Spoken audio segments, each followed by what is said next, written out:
Y me congratulo de la presencia del papá de Dojas acá. Muy bienvenido. Por favor. Muchas gracias, señor presidente del CARI, embajadores, amigos, todos. La frase "nunca más la guerra" resuena hoy en el trasfondo de tres hechos de estos meses. El más inmediato y más inesperado, el encuentro de oración de ayer en el Vaticano.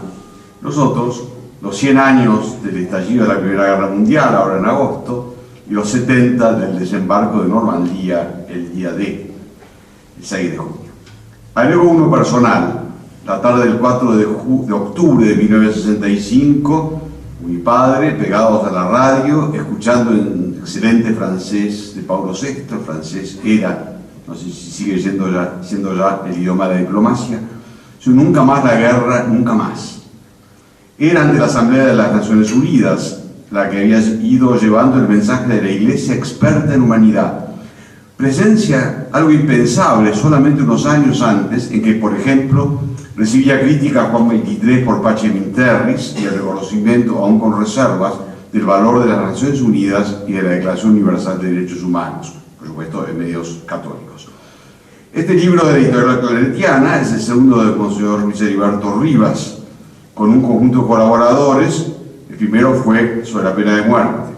Ahora, un equipo de destacadas personalidades provenientes del ámbito teológico, jurídico y diplomático confluyen bajo su coordinación para este libro por la paz, sobre la paz.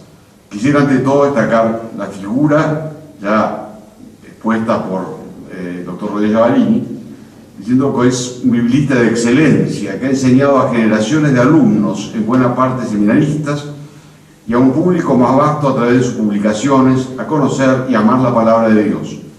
Y de esta intimidad con la Biblia, Rivas es uno de los interlocutores más acreditados del diálogo con el judaísmo, el que comenzó con su amigo y colega de la Facultad de Teología, el hoy cardenal Jorge Mejía, colaborador de este volumen. Dentro de 2 días, agrego, en feliz e inesperada coincidencia con este acto, Luis recibirá el doctorado honoris causa de la UCA de manos del gran canciller cardenal Poli, como expresión, como su título de monseñor, del reconocimiento a la persona, al sacerdote y al maestro. Bien.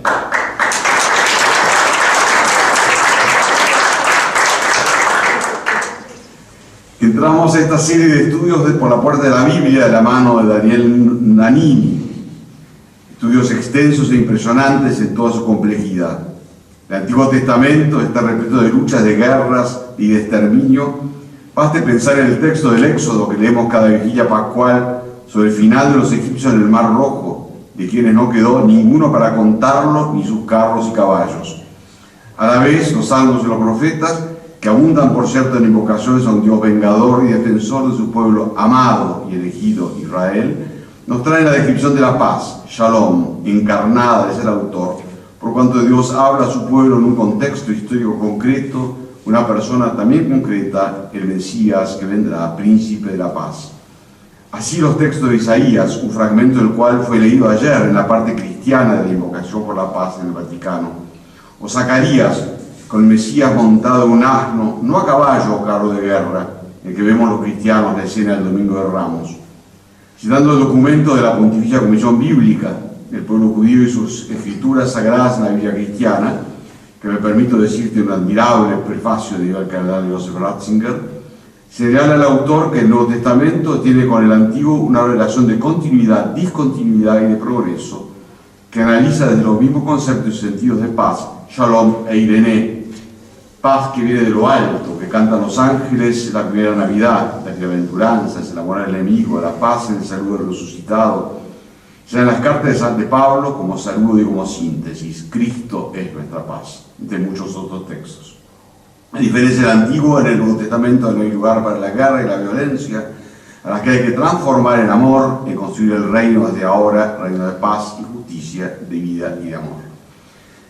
Claudio de Grignan, capuchino, nos lleva al último libro de la Biblia cristiana, el Apocalipsis, y a la batalla final contra la fuerza del mal. Su advertencia, habitual cuando se piensa en el Islam, también vale para la Biblia judeocristiana. No buscar allí justificaciones de la violencia. Lo decía en Tierra Santa, en la mezquita de Omar, el Papa Francisco, como antes San Juan Pablo II. Que nadie instrumentalice el nombre de Dios para la violencia. Hernán Giudice, doctor y profesor de patrística, aborda desde su especialidad a los padres de la Iglesia, como ya ha expresado Marco Gallo, simplemente, para no repetirlos casi textualmente, decir que hay un inicial rechazo a la milicia, y esto se ve, por ejemplo, en la preciosa vida de San Martín de Tours, de Sulpicio Severo. A la vez el cambio, la decadencia y el cambio del imperio va llevando a cambiar esta posición hacia una concepción de la guerra justa. Hernán Giudice señala que San Agustín, que contribuyó no poco a delinear esta concepción, es ante todo un teólogo de la paz, palabra recurrente a lo largo de su monumental obra, y ello concluye, es aplicable a los dos padres la clara preeminencia de la paz. Es también una invitación para los católicos a leer los padres de la Iglesia, ¿no? Y yo recuerdo las audiencias generales de Benedicto XVI a los padres de la Iglesia de una riqueza extraordinaria, ¿no? Y nosotros la verdad que ya a veces los conocemos poco, así que agradecemos esta posibilidad. Juan José García, con 3 doctorados, historia, filosofía y teología, asume la tarea de las cruzadas, puestas en general como expresión de la incoherencia de la Iglesia con la enseñanza evangélica sobre la paz. Él profundiza el significado de esa enorme movilización del occidente medieval, fruto de la implicación entre lo religioso y lo temporal.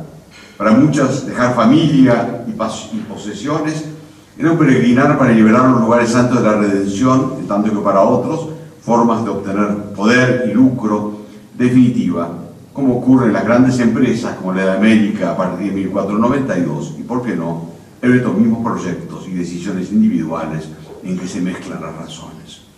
Los triunfos cristianos fueron efímeros, las consecuencias en Europa no menores, ayudar a debilitar el feudalismo en beneficio del poder de los reyes, pero también significaron un intercambio cultural entre Oriente y Occidente, aún, lo que señalaba Marco de la traducción del Corán. Dejaron heridas no solamente con el mundo islámico, sino con la ortodoxia, que nunca olvidó el saqueo de Constantinopla por los cruzados de 1204. Juan Pablo II, cuando fue a Atenas, hace tanto, por lo tanto, tuvo que pedir perdón públicamente allí por este saqueo de Constantinopla que los griegos recuerdan permanentemente.